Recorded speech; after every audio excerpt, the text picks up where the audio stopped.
Listening, Unit 8, page 100, C. 1. How is the girl going to travel to Scotland? So have your parents decided how you're going to travel to Scotland yet? Well, I think we'll probably take the train, because we can sleep on the train overnight. What about going by coach? That's much cheaper. Yes, but it takes longer, and it isn't as comfortable. The other thing is, my dad doesn't want to drive.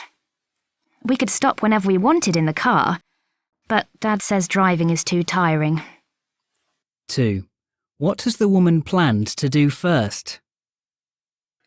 I'm really excited about spending time tomorrow with Elizabeth. What have you got planned? Well, in the evening we're going to the theatre, but before that we're going shopping all day.